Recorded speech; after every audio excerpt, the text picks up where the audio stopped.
Let's bring in Brian Wesbury. He's chief economist for First Trust Portfolios, also a Bloomberg best because of the accuracy of his housing forecast. Brian, welcome to In Business. We're supposed to see a rise from this 6-month low. What happened?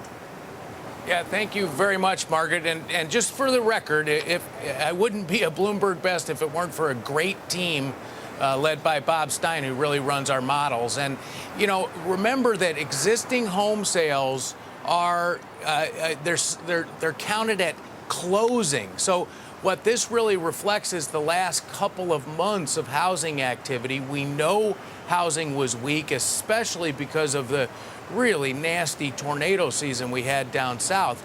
But yesterday we had really good news on housing starts, and I think we are in the process of really heading higher on housing.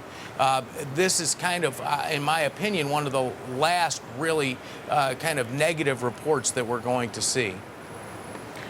Heading higher in terms of housing, you mean on sales. Do you also mean on prices? Sure. Sure. Well, I think as sales pick up, prices will lag a little bit.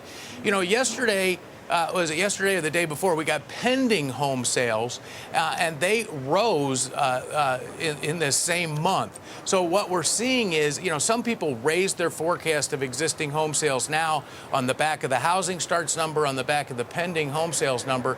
We thought that was a little aggressive because, remember, these existing homes are counted, the sales are counted when we close, and that can take 4 or 6 or 8 weeks or longer for that process to happen.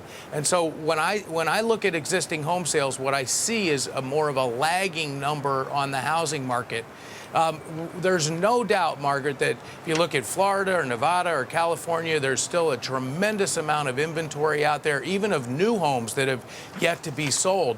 And those areas, I think, are going to drag down the nation for months, if not a couple of years to come. Yeah. But there's plenty of other regions of this country where we're out of inventory now.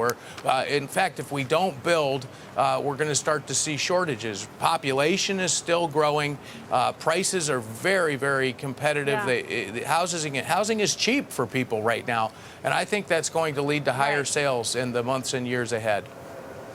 Yeah, you got to get the confidence, though, to close that kind of transaction and the stability of a job to make you have that conviction. Brian, thank you very much for giving us your read on these numbers that just crossed.